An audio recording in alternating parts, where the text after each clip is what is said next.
profesor.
Hola, buenas noches.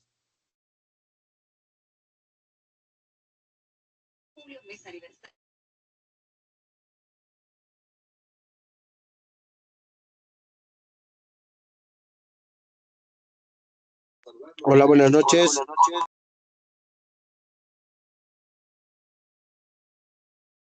Buenas noches, Doc.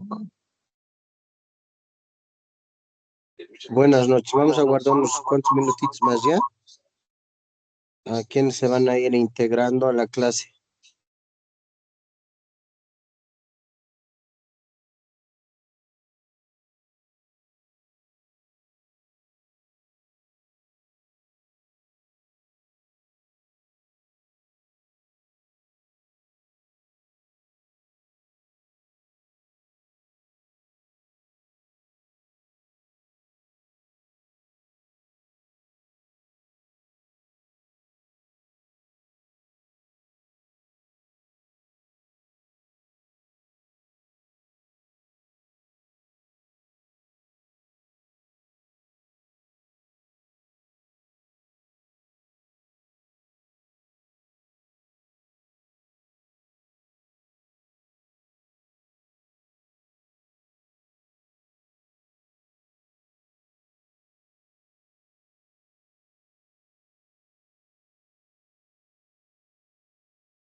Bien, buenas noches. Hola, buenas noches.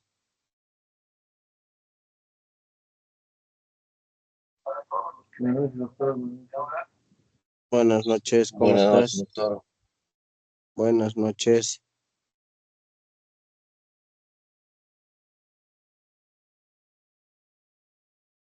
Carla, buenas noches. Buenas noches, licenciado. Buenas noches. Mario Luis. Buenas noches, licenciado. Buenas noches. Claudia Delgadillo. Buenas noches, licenciado. Buenas noches. Daniel Dueñas. Buenas noches, Lick. Ivonne Natalia. Buenas noches, licenciado. Buenas noches. Nelly. Buenas noches, licenciada. Buenas noches. Williams.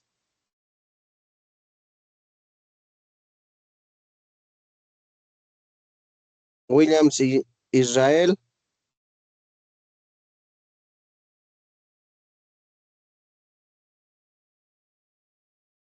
Wilson Cruz. Buenas noches, licenciado. Buenas noches. Karen.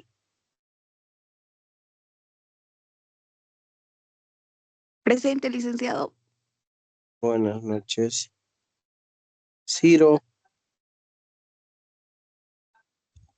Aquí, licenciado, buenas noches. Buenas noches. Ariana. Buenas noches, licenciado. Buenas noches. Ever. Buenas noches, presente. Buenas noches. ¿Alguien más falta?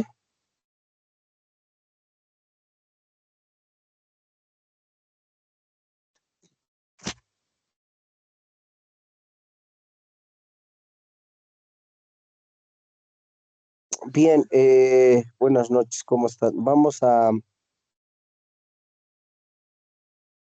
avanzar. Voy a compartir diapositivas, ¿ya?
Bien, vamos a avanzar el primer tema que es pluralismo e interculturalidad. ¿De acuerdo? Pluralismo e interculturalidad.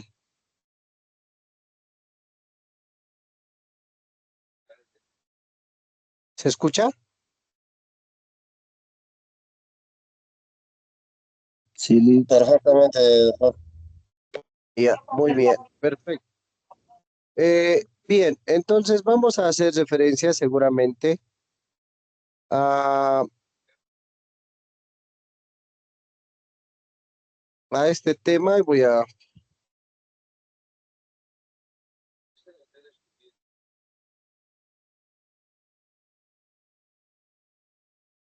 compartir.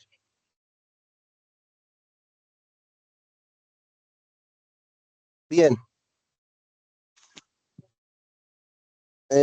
vamos a ver en realidad este tema, sobre todo en relación a lo que es el pluralismo y la interculturalidad. En relación a este primer tema, seguramente vamos a establecer algunos aspectos dentro de lo que es de la materia de derecho de pueblos indígenas, originarios, campesinos. ¿Qué entienden ustedes por esta materia? A ver, han debido avanzar seguramente sociología jurídica, han debido hablar del pluralismo, de la interculturalidad. A ver, ¿qué entienden en sus palabras? Ariana Mariana Cruz. Dicen es Ariana Marín. Yo, digamos, es más referente a lo que es el derecho de los pueblos indígenas, ¿no? El derecho de lo que tienen, lo que es etnia también es ay, una, de los pueblos, ¿no? No me equivoco o estoy equivocada, tal vez, no sé. Ya, Mariana, ¿no? Marina, le dicen. A ver, bueno. Ay, ay, ay, Marina Cruz, lo siento. Silencio estoy. Voy a De buscar mis Ariana, letras. ¿no? Ya. A ver, ¿qué dice Ciro Mamani? Doctor, buenas noches. Buenas noches. Bueno, considero que en esta materia vamos a revisar los derechos de los pueblos indígenas. Pluralismo se refiere a varios. En Bolivia, de acuerdo a la constitución política del Estado, es un Estado plural en temas económicos, también en la justicia, ¿no? Y los pueblos indígenas tienen sus propios procedimientos, tienen su propia administración de justicia. Y claro que tiene limitaciones. Bueno, yo entiendo de ese lado, doctor. Ya, muy bien. A ver, Nelly Wendy Centeno.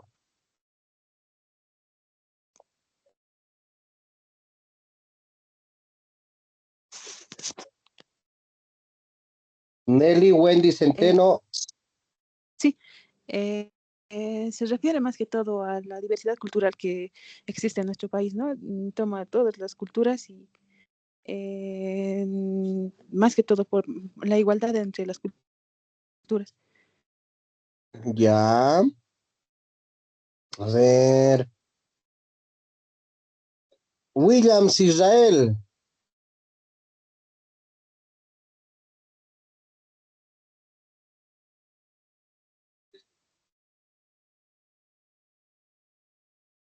Licenciado, Williams. va a disculpar, Buenas tengo un poco noches. de bulla aquí. Bueno, entiendo que lo del pluralismo, un ratito.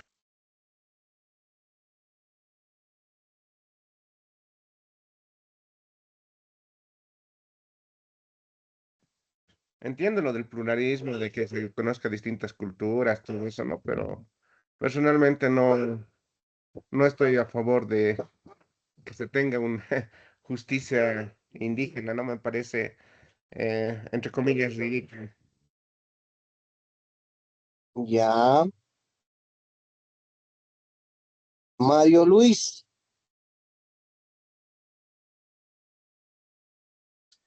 Buenas noches, doctor. En mi concepto, los derechos indígenas originarios campesinos son, pues, como su nombre le indica, el derecho de los indígenas, de la justicia, como se la conoce, la justicia originaria campesina, frente a la justicia ordinaria, ¿no? Que tenemos acá en vigencia. Entonces, me parece que es ahondar sobre lo que significa la justicia practicada por los pueblos indígenas en base a usos y costumbres. Eso es lo que yo puedo percibir, doctor. Ya. A ver, ¿quién más? Judith.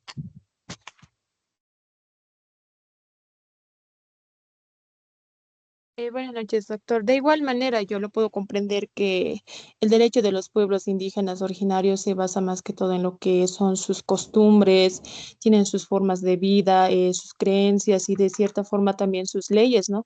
De esa manera yo lo comprendo. Ya. Bueno, cuando nosotros hablamos de este derecho de los pueblos indígenas originarios campesinos, no solamente nos trascendemos a lo que es Bolivia, ¿no? Seguramente en este aspecto podemos hacer referencia que cuando hablamos de estos derechos de los pueblos indígenas, estamos hablando del reconocimiento, la protección de los pueblos indígenas, principalmente podemos decir a nivel internacional. Seguramente hace referencia a un conjunto de instrumentos específicos que pueden ser, en este caso, pactos globales. Podemos hablar seguramente de jurisprudencia, de sistemas de derechos humanos. En realidad, tenemos normativas internacionales, tratados y declaraciones internacionales que regulan esta materia precisamente, ¿no? Y seguramente vamos a ir hablando, como por ejemplo el convenio 169 de la OIT, que en realidad es el único tratado internacional vinculante, obligatorio para los estados que ratifican, centrado exclusivamente en los derechos de estas comunidades. Podemos seguramente hacer referencia a una asimilación a sus formas de vida, a sus instituciones, al reconocimiento que establece precisamente los tratados y convenios internacionales. Cuando nosotros precisamente hablamos de los pueblos indígenas, estamos hablando seguramente de ese reconocimiento importante que trasciende en relación a lo que es el pluralismo, la diversidad, o podemos hablar de la interculturalidad. Seguramente hablamos del pluralismo, hablamos de la interculturalidad, que seguramente son dos conceptos que coexisten, ¿no? Diferentes culturas, podemos decir, dentro de una sociedad, pero que seguramente van a abordar desde ángulos distintos y también complementarios. Cuando nosotros hablamos del pluralismo, y esto les decía porque seguramente ustedes han avanzado la materia de sociología jurídica y han debido avanzar el pluralismo o el pluralismo jurídico. Y nosotros estamos estableciendo seguramente al pluralismo a un aspecto que es bastante importante en el marco legal y de convivencia. ¿Por qué? Porque el pluralismo es el reconocimiento político y social que la diversidad lo da un valor positivo, no haciendo referencia a un problema. Es que podemos decir que el Estado pluralista acepta que existen diferentes grupos étnicos, religiosos, políticos, culturales, que garantizan sus derechos seguramente para que nadie sea obligado, podemos decir, asimilar una cultura dominante. Entonces, en resumen, podemos decir que el pluralismo cabemos todos. Todos tenemos los mismos derechos, que es la base de la democracia indispensable.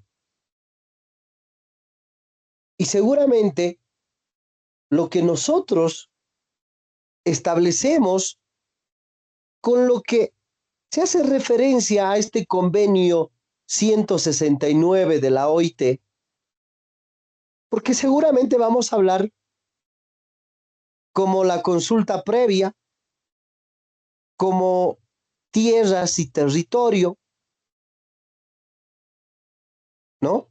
Lo que obliga a los gobiernos a poder consultar, por ejemplo, en consulta previa, a los pueblos indígenas mediante procedimientos adecuados antes de poder adoptar medidas legislativas o administrativas que puedan afectar directamente las tierras, el territorio, que se reconoce los derechos de propiedad, de posesión sobre las tierras que tradicionalmente obviamente ocupan y van protegiendo además de los recursos naturales, precisamente.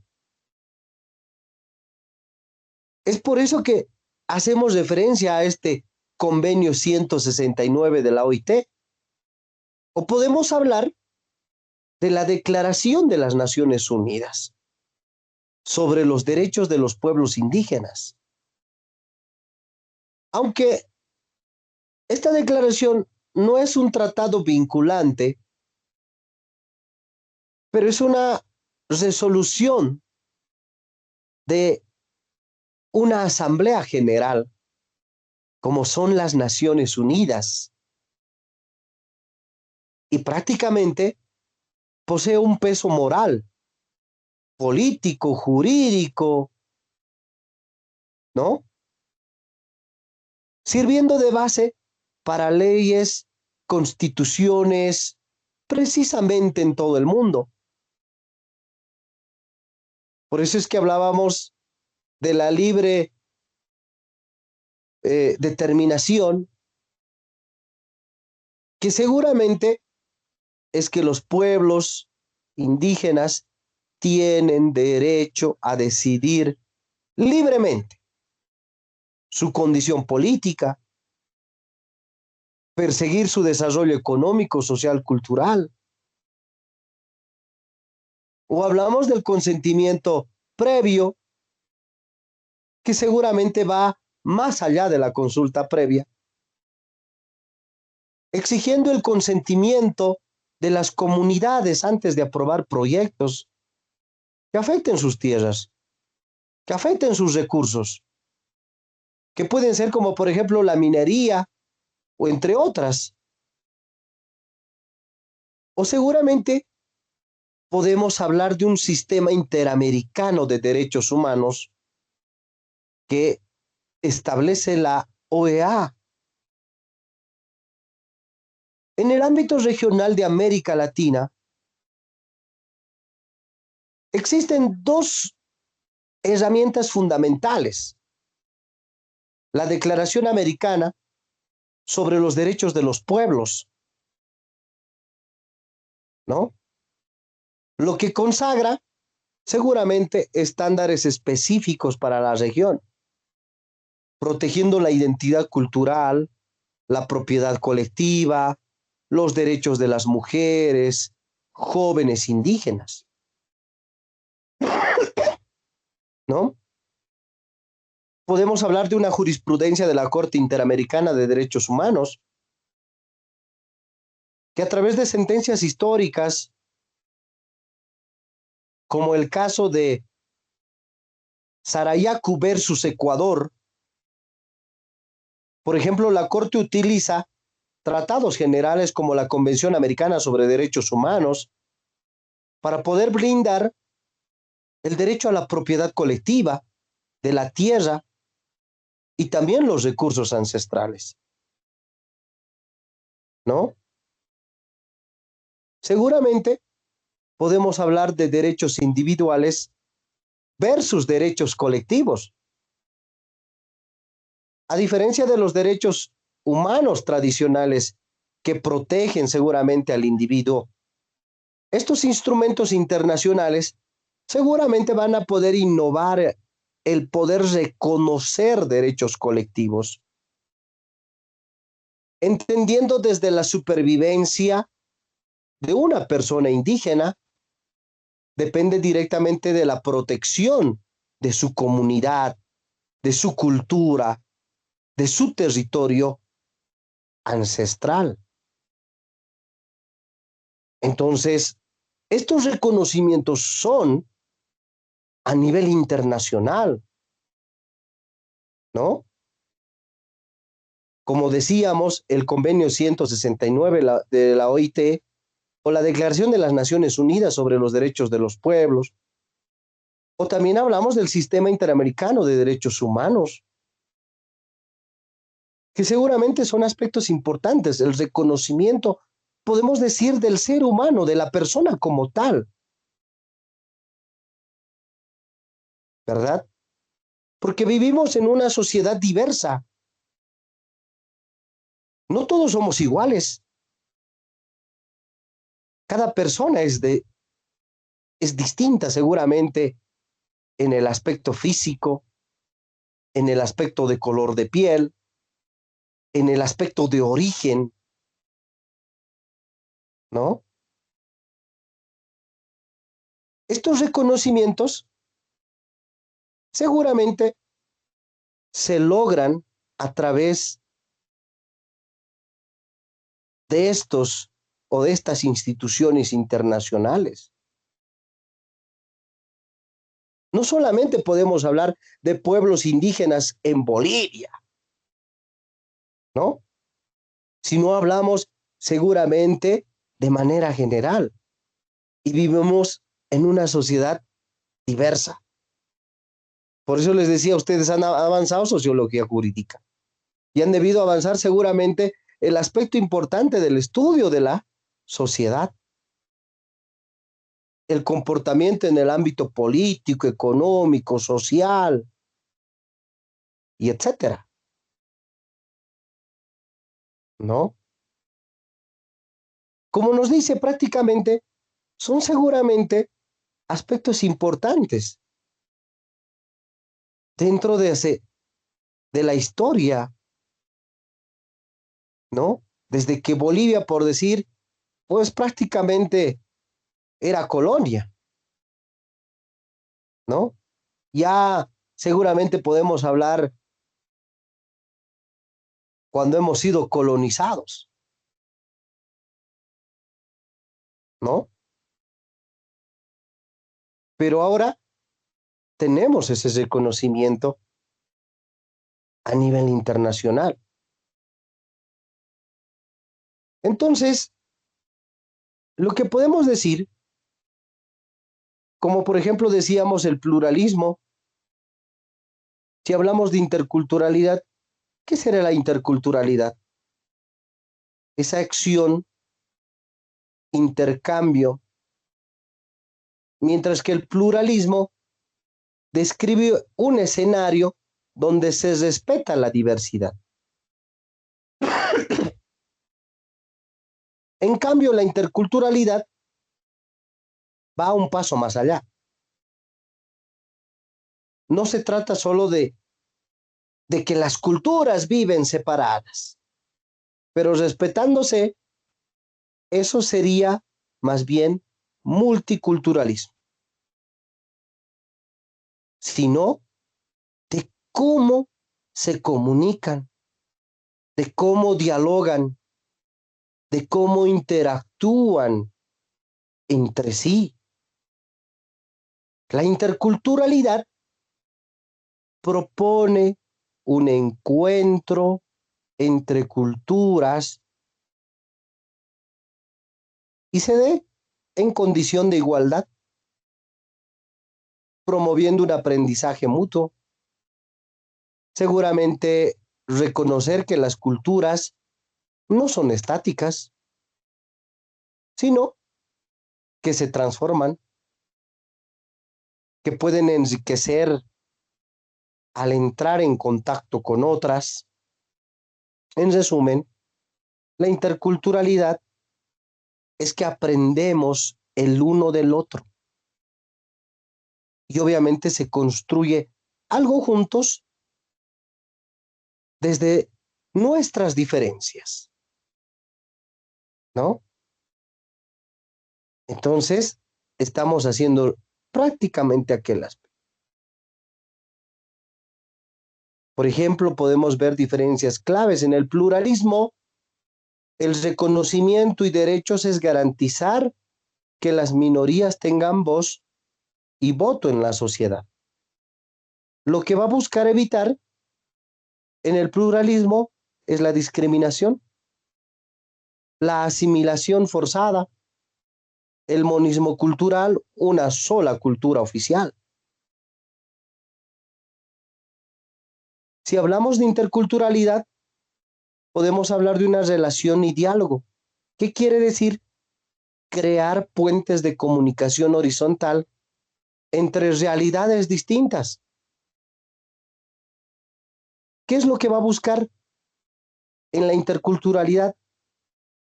El aislamiento cultural y las relaciones de dominación y condescendencia, ¿no? Entonces, prácticamente podemos hacer seguramente referencia a aquel aspecto. Y es por eso que nosotros seguramente vamos a ver etnia y nación. Etnia viene del griego tenemos, que significa pueblo. Lo étnico es, por tanto, en un sentido más original, lo propio de cada pueblo, identificando aspectos por su cultura,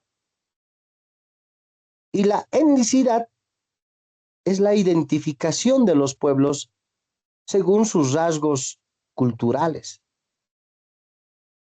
¿no? Pero a veces en el habla común, principalmente, podemos seguramente hacer referencia en las ciencias sociales que seguramente han dado un sentido excesivamente reduccionista al vocablo y se reserva prácticamente algunos grupos minoritarios indígenas. Nación es una categoría sociológica que se diferencia del concepto de Estado, es una categoría política.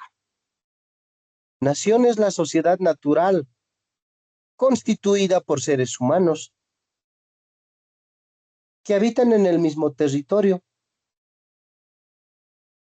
Reconoce seguramente el origen, tienen iguales costumbres, hablan un mismo idioma y también profesan comunes aspiraciones. Un Estado que se identifique explícitamente como hogar de una nación cultural es un Estado ¿no? Nación. Muchos, podemos decir, de los estados modernos están en esta categoría o intentan seguramente legitimarse de esta forma, aunque haya disputas, contradicciones, pero seguramente podemos decir es que el uso común, términos de nación, país, tierra, estado, se vuelven a usar casi como sinónimos, pese al sentido ideológico profundo y diverso que podemos hacer referencia.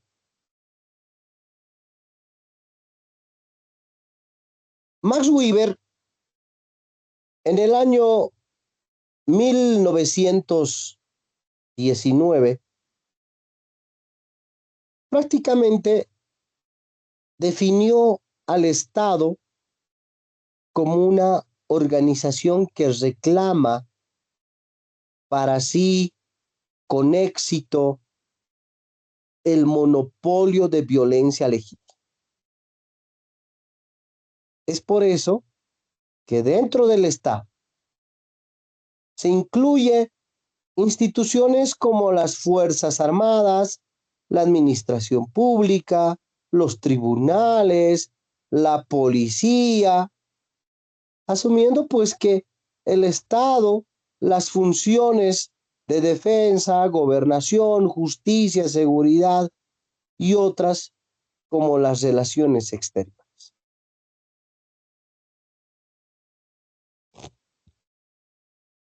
Entonces, puede definirse al Estado como un ente que ejerce el poder público sobre una población que puede residir de carácter permanente dentro de un territorio. El Estado soberano es aquel que posee los denominados elementos o requisitos de estabilidad, ¿no? Y también, sobre todo, podemos decir esos requisitos importantes que hacen referencia como, por ejemplo, al territorio, a la población, al gobierno, a la soberanía. Entonces, ¿cuáles son los elementos de Estado? Territorio, población, gobierno, soberanía, ¿no? A ver, ¿qué es territorio?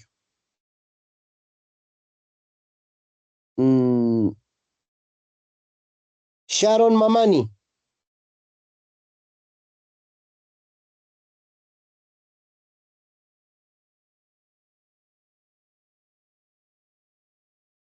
Hola.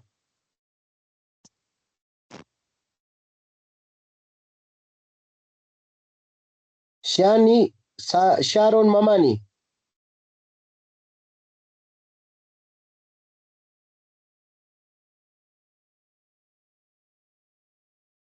Hola. ¿Está en clases? Sí, estoy acá. A ver, adelante.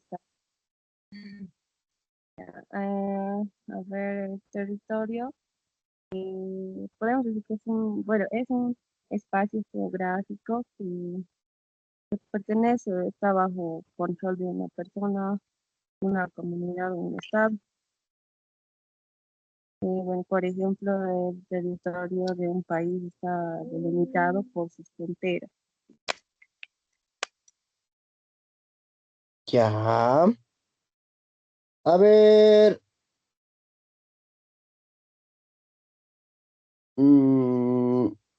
Eva Choquevilca. ¿Qué es población?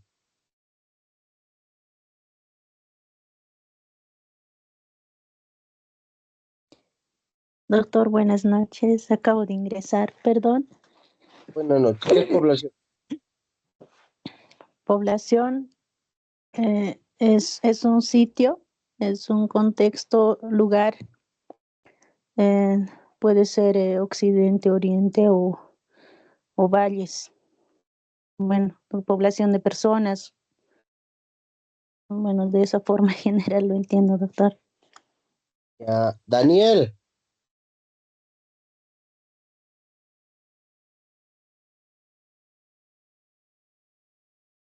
Daniel Dueñas.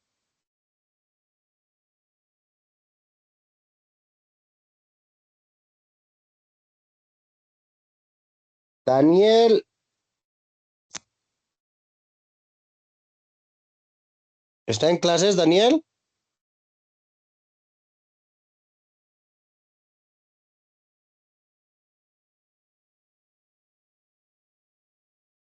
Ivonne Natalia. Doctor, Buenas noches. buenas noches. La misma pregunta. Sí, sí. ¿Qué es población? Población no es es el conjunto de personas que viven en un mismo lugar. Ya. ¿Qué es gobierno, Marcelo Misericordia?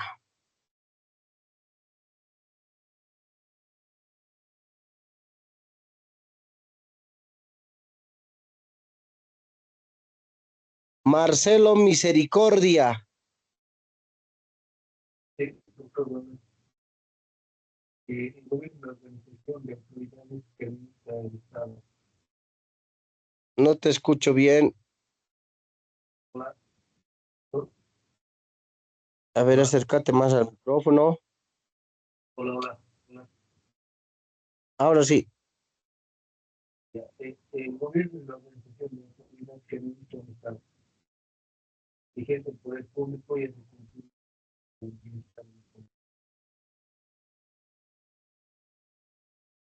Ya.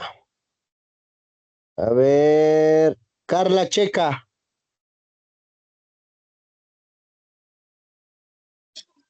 Licen, ¿Qué es gobierno? el gobierno es el poder organizado que manda o administra hacer cumplir las normas sobre un territorio y una población. Ya. ¿Qué es soberanía, Williams Israel?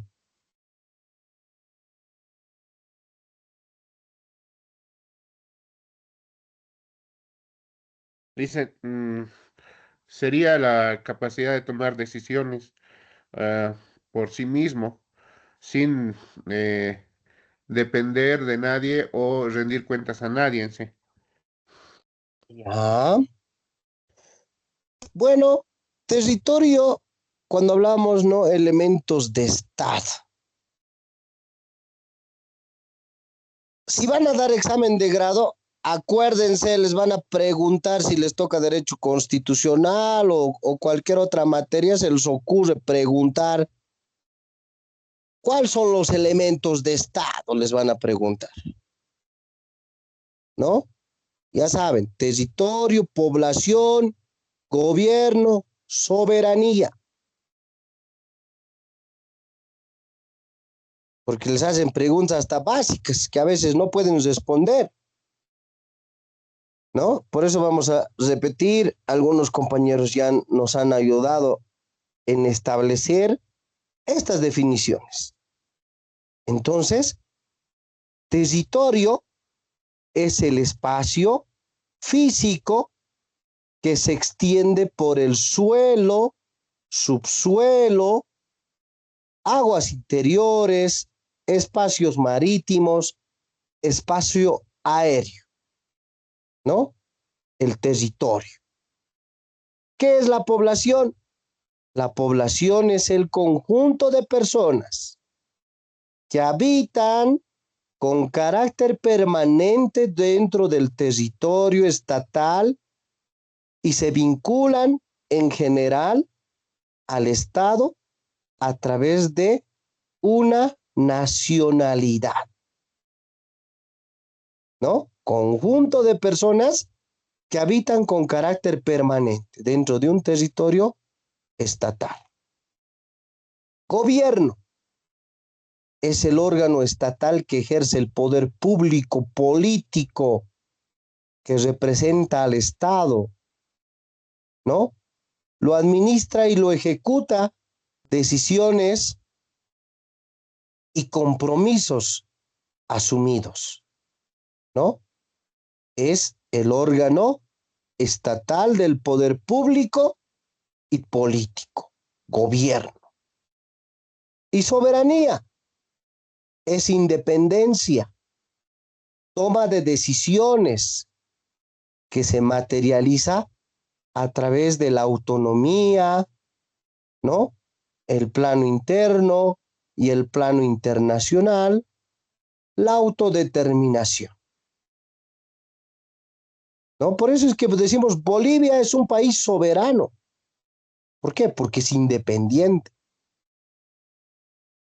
La soberanía reside en el pueblo boliviano. Nosotros somos independientes porque somos un país soberano.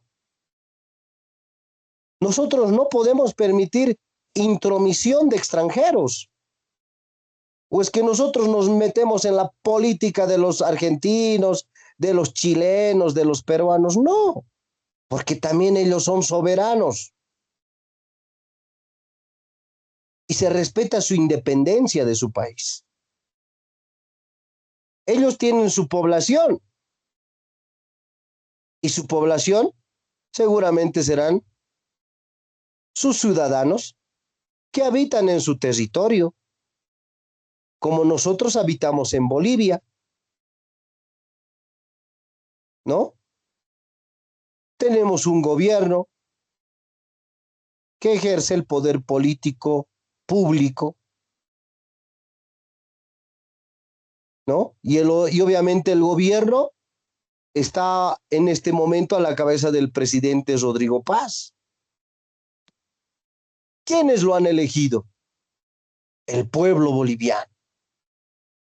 A través de la democracia, a través del voto universal.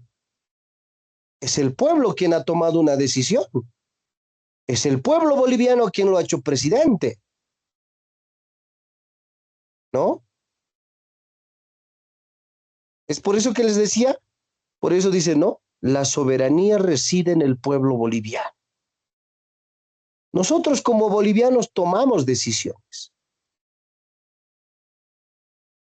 Y no podemos hacer que extranjeros seguramente vengan a tomar decisiones por nosotros o a hablar por nosotros, porque somos un país soberano, independiente. Y así lo reconoce la Constitución Política del Estado. ¿Verdad? La Constitución seguramente es algo que nosotros debemos respetar. Y eso han avanzado seguramente desde la primera clase de la materia de derecho, ¿no? La Constitución. A ver, ¿qué es la Constitución?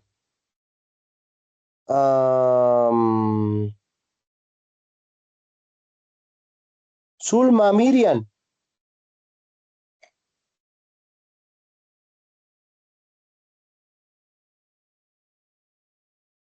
Zulma Miriam. Ya, doctor, buenas noches, ¿no? La Constitución es el conjunto de normas y reglas que rigen a un país, en este caso es a nuestro Estado Plurinacional de Bolivia. Ya. La Constitución es la norma suprema, ¿no? Del ordenamiento jurídico de un país o de un estado, ¿no? Nuestro caso, la Constitución es la norma jurídica del ordenamiento jurídico boliviano. Nosotros estamos en base a la Constitución Política del Estado. Una Constitución que seguramente nosotros debemos respetar. Para eso está la Constitución, ustedes lo han debido ver. Seguramente han dicho es la Carta Magna, o lo han visto seguramente tal vez la norma suprema, o la madre de leyes, o etcétera, ¿no? Todos, cada estado se rige en base a una constitución, y nosotros tenemos una constitución. La compañera lo decía, somos un estado plurinacional.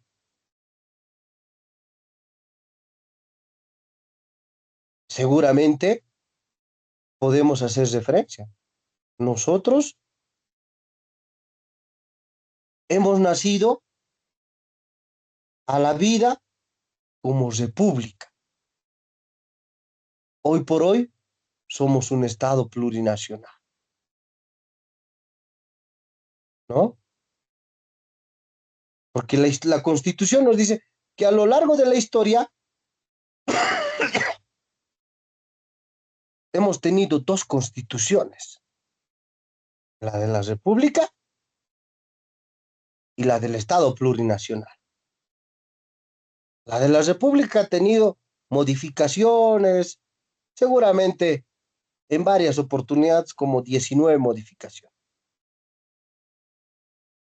Pero si hablamos de nuestra Constitución, estamos hablando de la Constitución del Estado Plurinacional de Bolivia. ¿Por qué hablamos del Estado Plurinacional? Porque el 2009 se aprueba esta nueva Constitución Política del Estado. Una Constitución que seguramente ha tenido hechos trascendentales, que todavía la Constitución sigue manteniendo en un artículo como república, porque hemos nacido como república, ¿no? Pero que seguramente muchas personas pueden estar, y como en las noticias vemos, ¿no? Nosotros somos república, no somos Estado plurinacional. Discúlpeme, les guste o no les guste, somos Estado plurinacional, ¿no? Y obviamente ese reconocimiento se logra a través de una constituyente. Por eso es que también se maneja el aspecto republicano en nuestra Constitución. Se sigue manteniendo, sí, evidentemente, hemos nacido como república. Todavía hay uno o dos artículos que mantienen ese aspecto muy importante. ¿Pero por qué decimos plurinacional? Porque seguramente ha sido a través de una constituyente. Se ha tenido un referéndum aprobatorio y así promulgado el 2009, ¿no? Pero a pesar que hemos tenido gobernantes que lamentablemente pues, no han respetado la Constitución. Es lo lamentable, ¿no? Desde el mismo señor Evo Morales, desde el mismo gobierno de Yanine Áñez, Arce Catacora, y lo mismo va pasando con este gobierno. No respetan la Constitución política del Estado, ¿no? Que muchas veces lo manejan de un aspecto más político.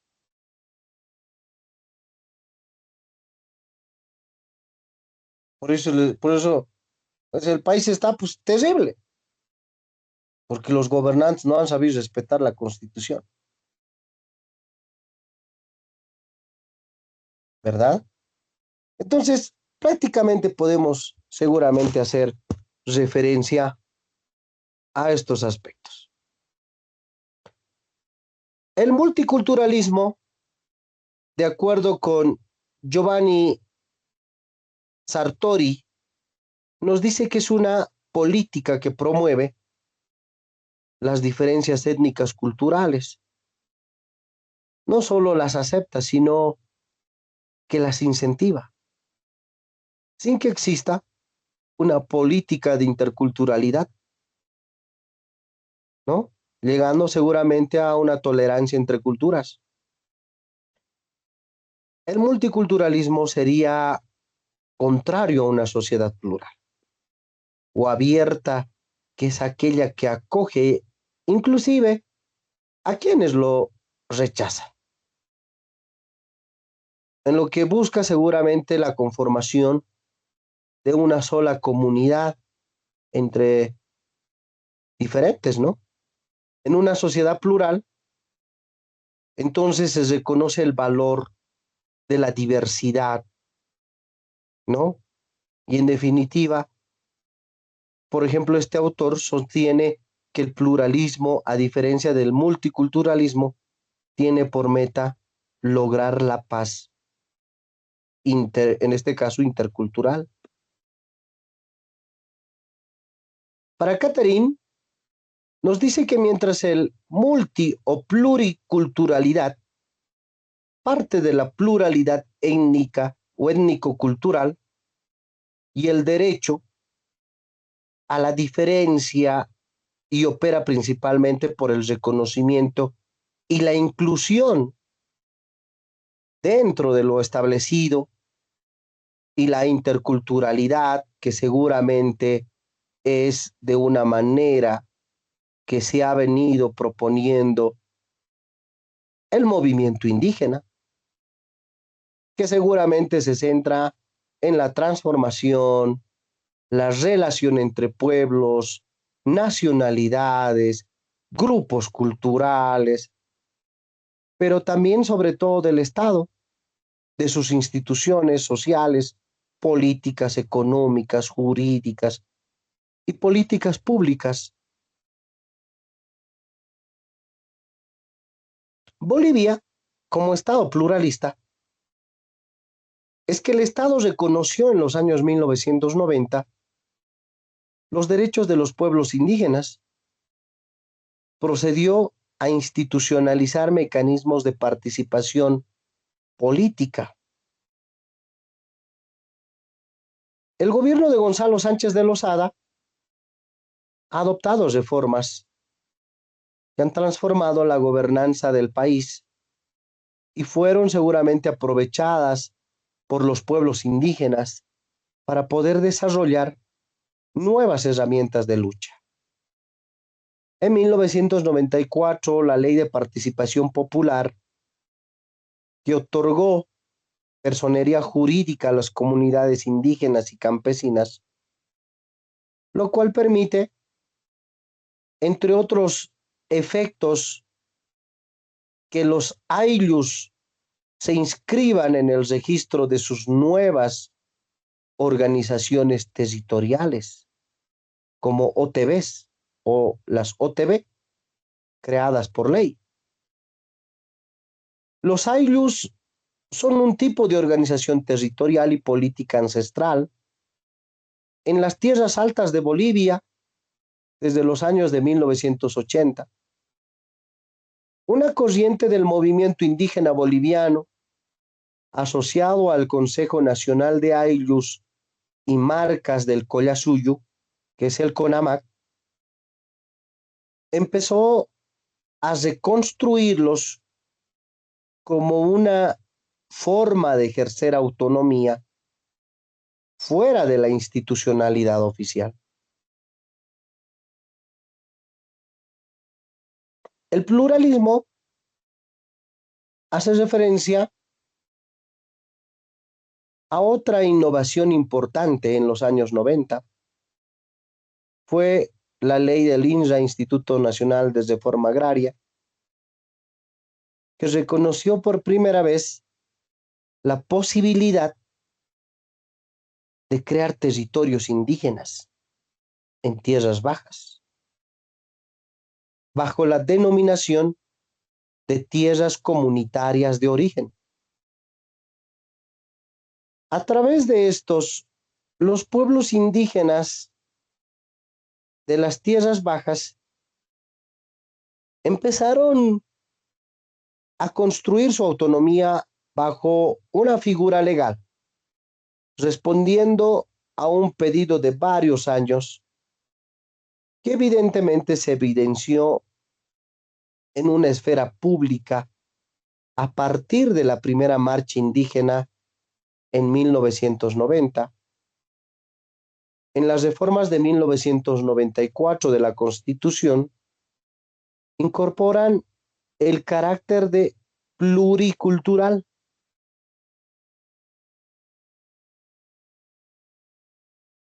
Pueblo indígena, el artículo primero del convenio 169 de la OIT prevé uno, en este convenio se aplica a los pueblos en países independientes, podemos decir considerados indígenas, por el hecho de descender de poblaciones que habitan en el país, o podemos decir en una región geográfica,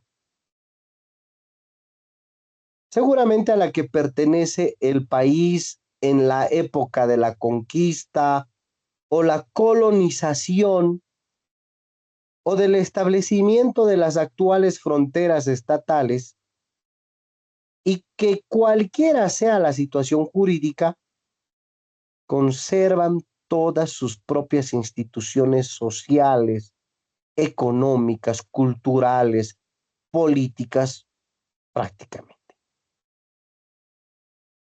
Podemos hablar de la conciencia de su identidad indígena o tribal, que puede considerarse un criterio fundamental para poder determinar los grupos o los que se aplican disposiciones en este convenio. Por su parte, el artículo 30 de la Constitución retoma esta definición y prácticamente podemos decir constitucionaliza el artículo 2 de la Constitución, que prevé en virtud de la existencia precolonial de las naciones y pueblos indígena, originario, campesino, y su dominio ancestral sobre sus territorios.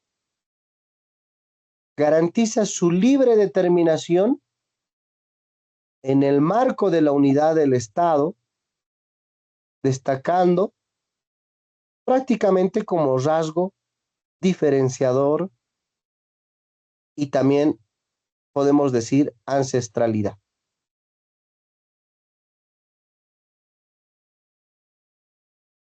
La titularidad del derecho seguramente a poder ejercer sistemas jurídicos recae en colectividades que reúnan las cualidades descritas seguramente en la ley fundamental, es decir, la existencia precolonial en un territorio determinado, anterior a la invasión española,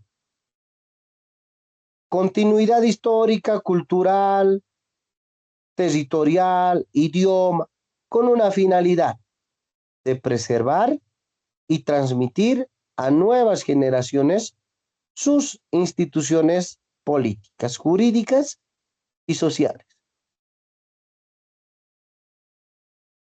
Podemos hablar de la autoidentificación como pueblo y nación indígena originario campesino. El reconocimiento de esa identidad por parte del Estado y la sociedad, ¿no? Que seguramente es un aspecto importante en relación a lo que seguramente establece esta parte, ¿no? Entonces hablamos seguramente aquel aspecto que hace referencia a la sentencia constitucional 2003, quebrado 2010-R, o a la sentencia constitucional 452, quebrado 2021.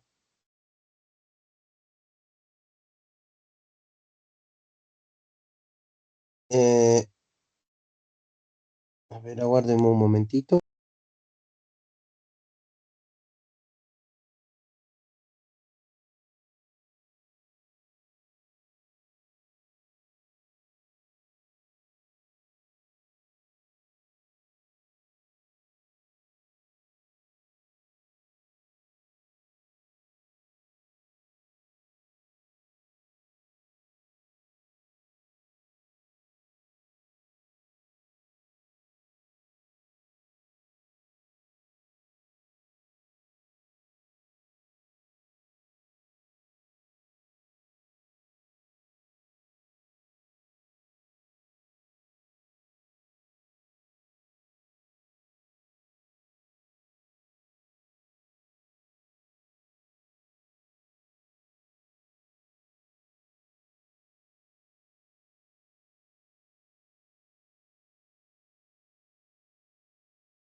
No está compartiendo, disculpe, ¿se ve o no se ve la pantalla?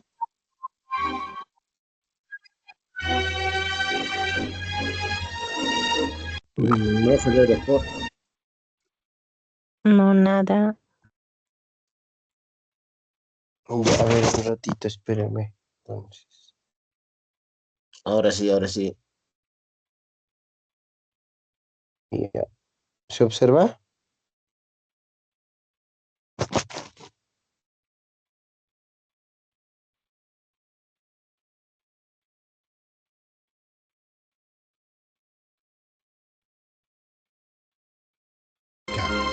Pasajes de nuestra historia.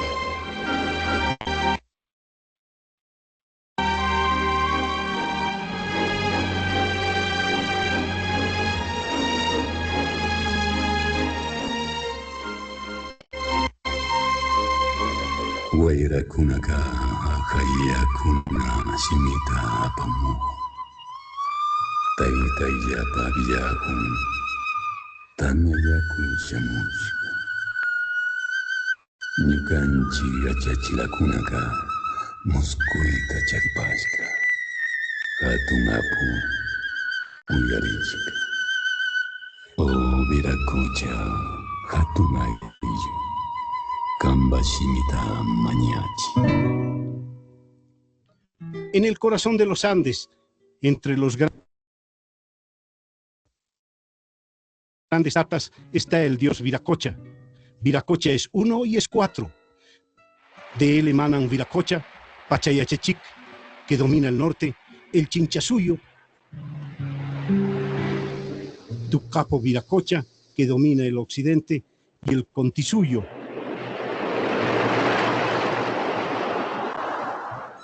y Maimana Viracocha, que domina el oriente, y el Antisuyo. Y Tunupa, o Tahuapaca, que domina el sur Collasuyo. Viracocha es quien crea la primera humanidad y la destruye mediante un diluvio.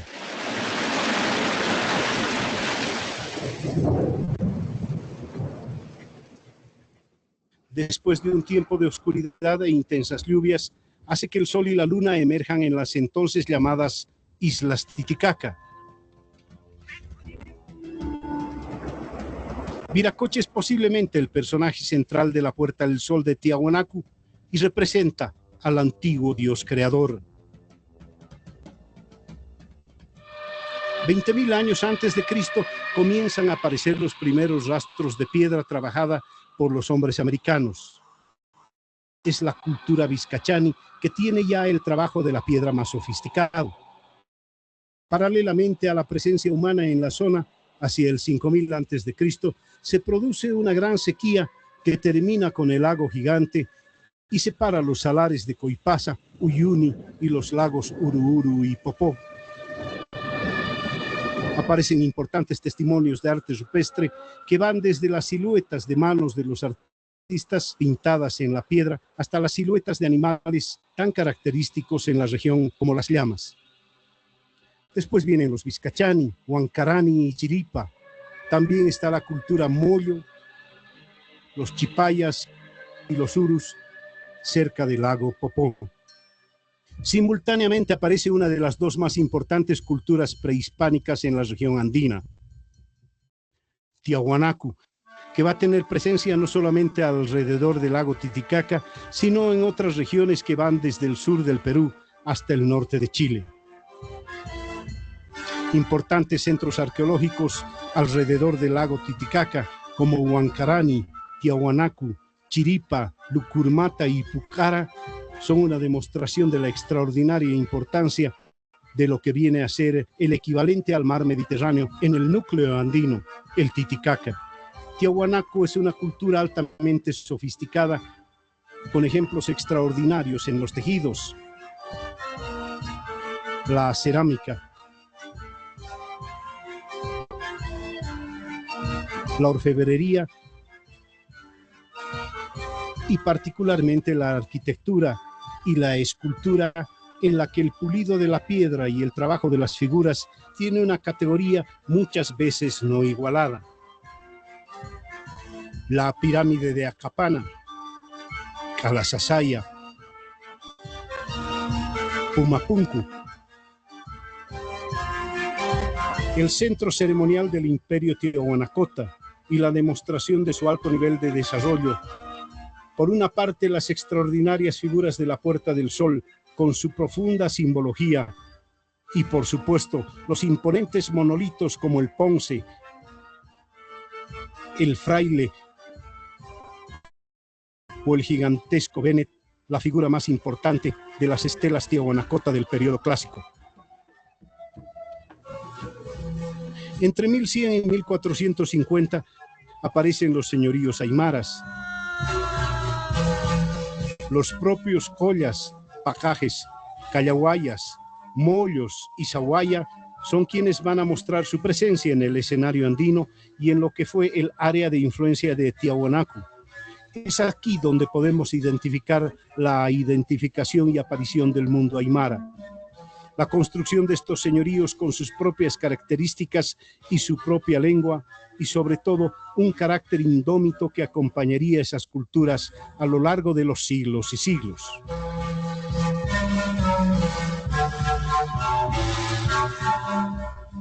El nacimiento de la cultura incaica va a tener también su punto nodal en el lago Titicaca, concretamente en la Isla del Sol.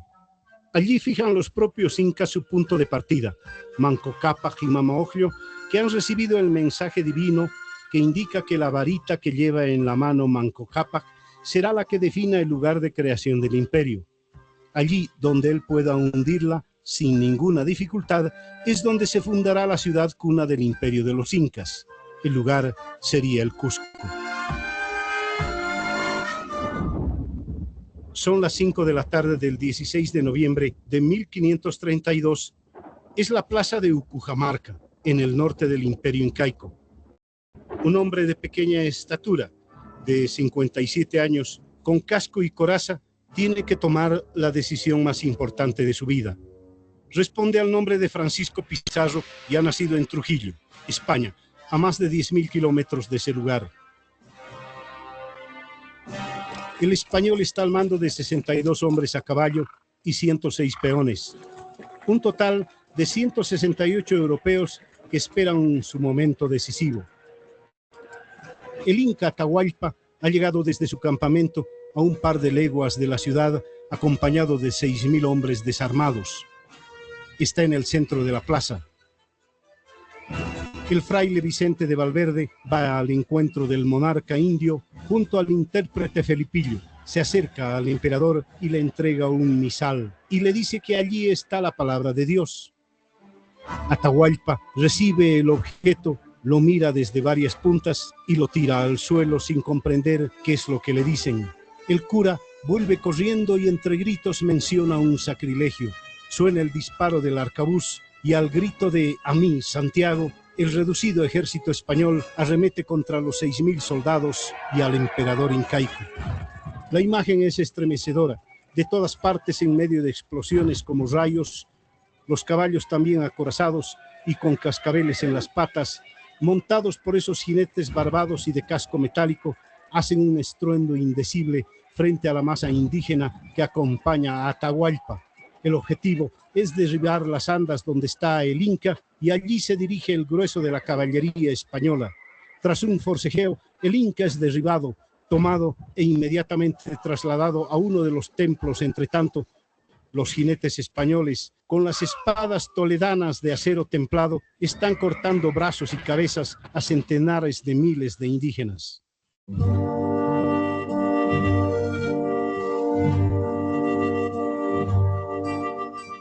Al ponerse el sol, ha terminado una terrible matanza. Francisco Pizarro y sus hombres han tomado a la cabeza del imperio incaico y ha comenzado la conquista española del más poderoso estado de América del Sur.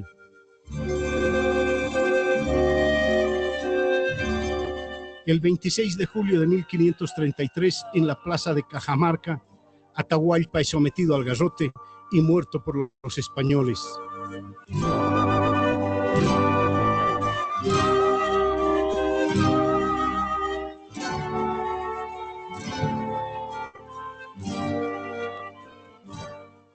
En 1535 llega el primer contingente español a lo que hoy es el territorio de Bolivia. Se trata de Diego de Almagro, que va camino al sur en busca de riqueza que nunca encontró. La primera población española fundada en nuestro territorio se llamó Paria. Pero la corona española, anoticiada de las gigantescas riquezas descubiertas, crea el Virreinato del Perú el 18 de septiembre de 1559. El rey Felipe II crea también la Real Audiencia de Charcas, que abarca la totalidad del territorio de Bolivia, porque el yanacona Diego Hualpa había descubierto años antes el Cerro Rico de Potosí, que sería el eje más importante de la estructura económica, social y política de lo que hoy es Bolivia. En 1686, el padre Cipriano Varese funda la ciudad de Trinidad, que sería luego capital del departamento del Beni. Por la misma época, los franciscanos han comenzado a trabajar en el sur, en Tarija, lo que son los procesos de reducción que intentan llevar a los indios, entre comillas, a la civilización y abandonar la barbarie. Los jesuitas se van al este y van a crear las misiones de Chiquitos. La Pachamama ha sido identificada como la Virgen María, tomando la forma de la Virgen del Cerro. El sol se ha identificado con Dios, y así como Dios fecundó a la Virgen María con su espíritu, el sol lo hace con la tierra a través de sus rayos.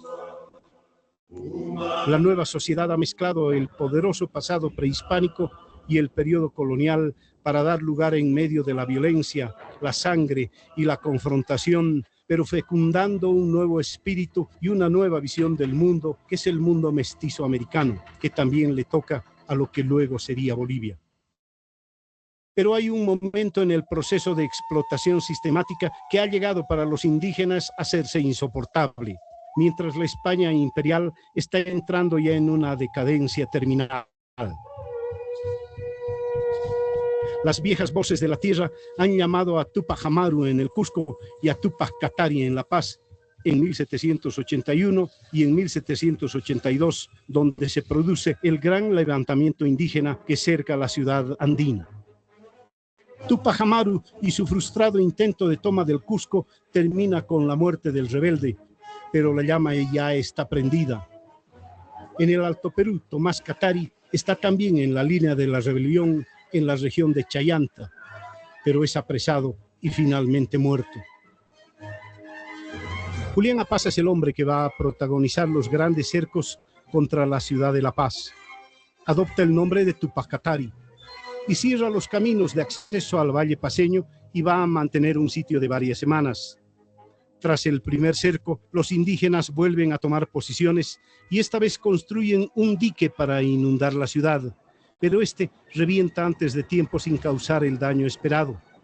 Los virreyes de Lima y Buenos Aires, percatados de la grave situación, envían destacamentos a defender la ciudad.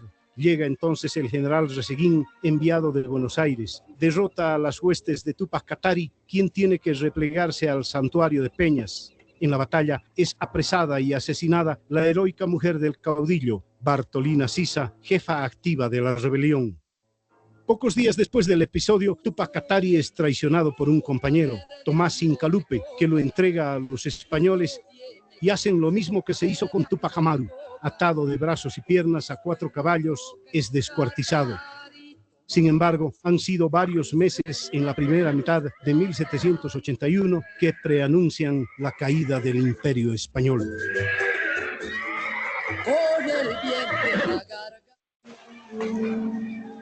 La nación que ha surgido de la violenta y sangrienta guerra de la independencia, con la acción heroica de indios, mestizos y criollos, es consolidada formalmente el 6 de agosto de 1825 y va a cortarse bajo el patrón liberal que traen los libertadores Simón Bolívar y Antonio José de Sucre. En 1829 llega a la presidencia de Bolivia un hombre que tiene sangre de la nobleza indígena en las venas. Se trata de Andrés de Santa Cruz y Calahumana, cuya madre, Juana Basilia Calahumana, es la cacica indígena de Guarina de la nobleza incaica asentada en el lago Titicaca. El gobierno de Santa Cruz es el que construye la nación. El pueblo chirihuano, cansado del despojo de tierras y explotación de trabajo, inicia un levantamiento masivo liderado por el cacique Tumpa. Enfrenta a los colonizadores y los derrotan en varios encuentros. Llegan hasta Camiri, donde matan a varios pobladores, pero luego son masacrados. Pero el movimiento indígena más importante de la historia republicana coincide con la Guerra Federal entre el sur y el norte. Los caciques apoderados, entre los que está Zárate Vilca. Luego del triunfo de Pando, Vilca es acusado de las masacres, puesto en prisión y luego asesinado sin contemplaciones. El positivismo y la ideología en general van a generar un gran debate filosófico.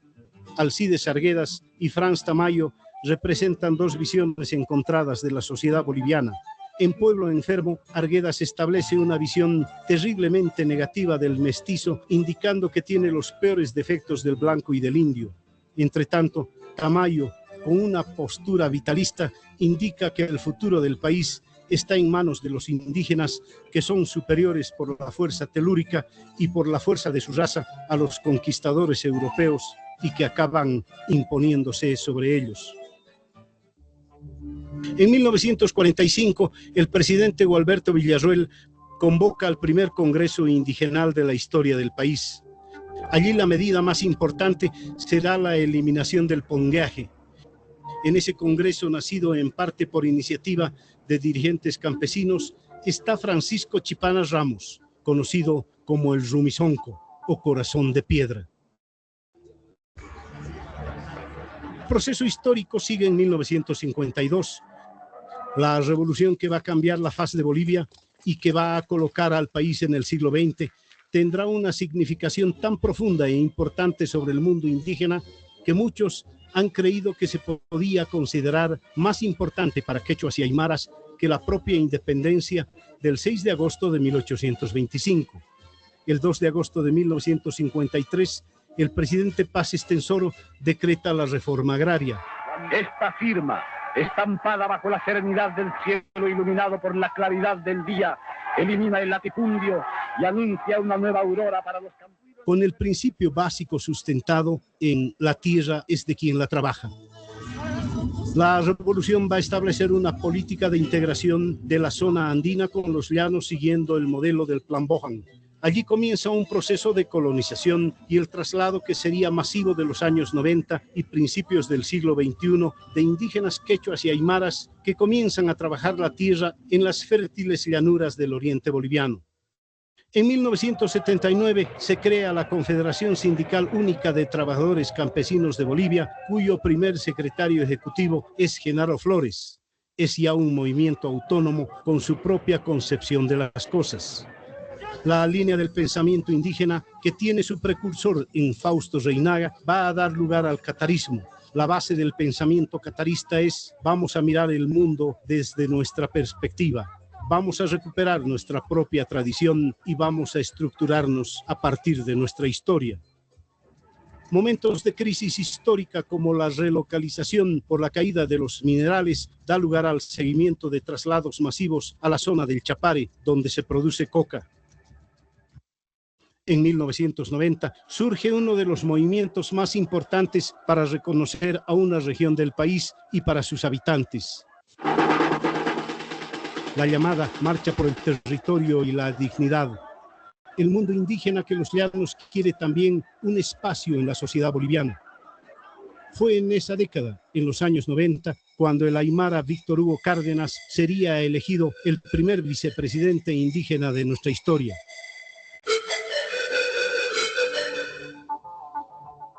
En 1994 se aprueba una nueva constitución que reconoce un país pluriétnico y multicultural. En otras palabras, no solamente la visión mestiza, sino aquella que reconoce lengua y culturas distintas y pueblos que tienen su propia identidad. En ese contexto surge también la obligatoriedad de la educación intercultural y bilingüe. La crisis terminal del viejo Estado a partir de los movimientos sociales, pero particularmente del radicalismo indígena, entre cuyos líderes está Felipe Quispe, comienza en los años 2000 con gigantescos movimientos y violencia. A tu pascatario se han descuartizado con 4 caballos. A mí me descuartizaron con 4 tanques, o si no con 4 aviones. Y esa sangre va a chorrear a esta población boliviana. Pero será del combativo movimiento cocalero que va a surgir el primer presidente de origen indígena de la historia de Bolivia, Evo Morales. El 21 de enero de 2006, en el complejo arqueológico de Tiahuanacu, se produce una ceremonia que intenta recuperar una vieja tradición histórica. Empieza el nuevo año para los pueblos originarios del mundo. Una nueva vida que buscamos igualdad, justicia, una nueva era, un nuevo milenio para todos los pueblos del mundo, desde acá Tiahuanacu, desde acá La Paz, Bolivia.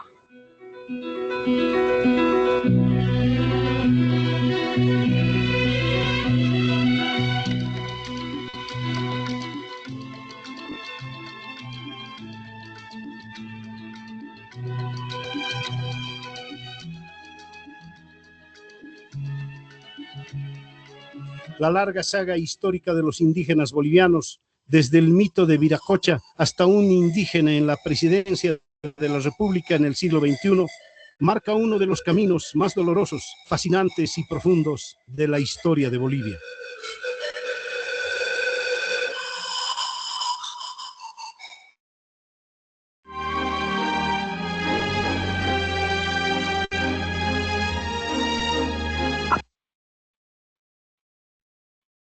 Muy bien, ahora sí. Hola. Hola, hola. ¿Me escuchan?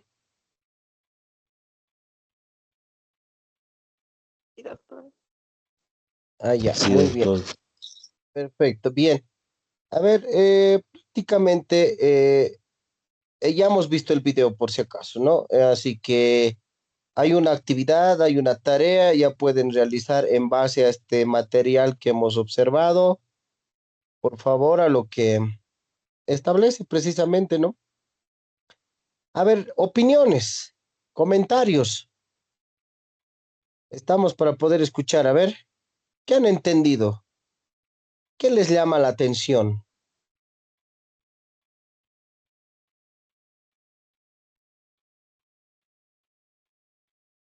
A ver, adelante, adelante. Mario.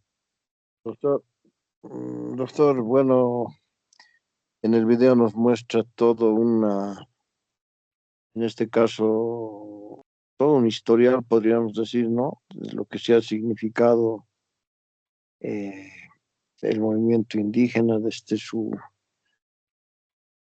su aparición, ¿no? Como tal, hay una historia amplia en este caso de los pueblos indígenas, del movimiento indígena, que llegó a consolidar al primer presidente indígena de Bolivia en un proceso histórico, ¿no? De raíces que vienen desde más allá de la colonia, ¿no? Más atrás de la colonia, prácticamente nos señalan siglos antes de Cristo, ¿no? Donde ya se tuvo, digamos, las primeras herramientas, los primeros vestigios de los habitantes de los primeros habitantes en Latinoamérica, yo pienso, y que, bueno, a través de nuestra historia se va consolidando lo que es también la parte cultural, ¿no? La parte cultural, social, económica, los usos y costumbres, las reivindicaciones de los pueblos indígenas, contemporáneamente, por ejemplo, como la Revolución del 52, que ha sido un hito para los indígenas, donde se les ha dotado de tierras para que ellos trabajen, ¿no? Que prácticamente ha habido una reforma agraria en ese gobierno y posteriormente también, ¿no? La ley INRA. Prácticamente eso hace de que los indígenas se beneficien, ¿no? De estas leyes y vayan, digamos, eh, consolidando una presencia no solamente política, sino también social, económica en el país. Lo malo de esto es de que también detrás de todos estos movimientos y detrás de la nueva constitución inclusive, hay un adoctrinamiento, ¿no?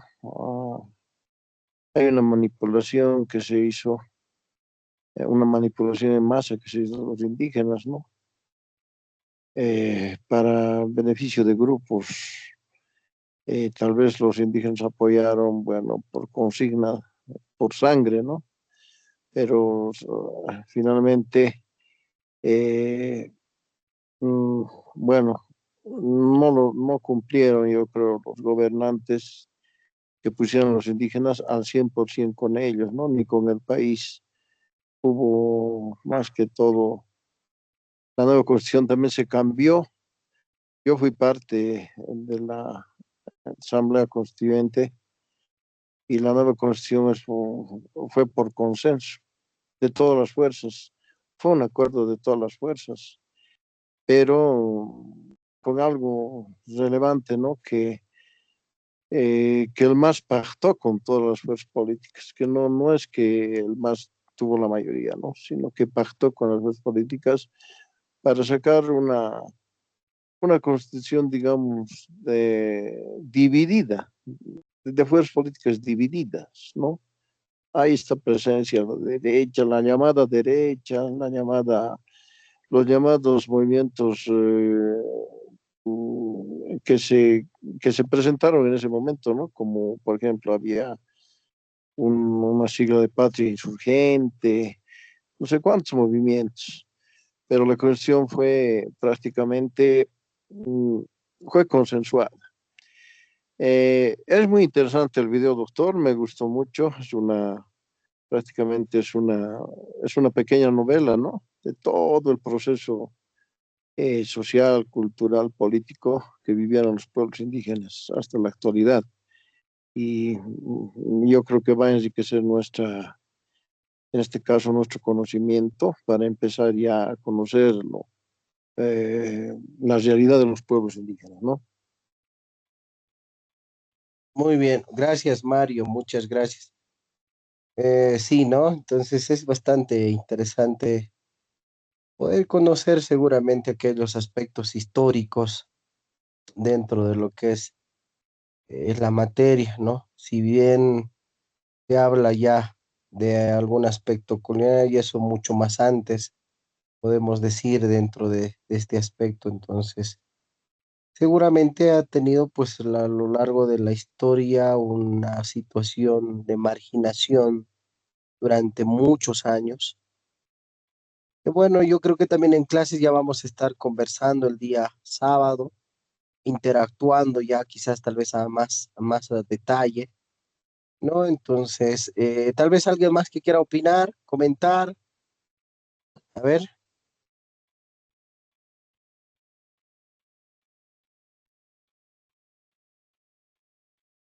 ¿Alguien más que quiera hablar, opinar? Doctor, Buenas, buenas. a ver, yo puedo clasificarlo en 3 o 4 etapas de nuestro país.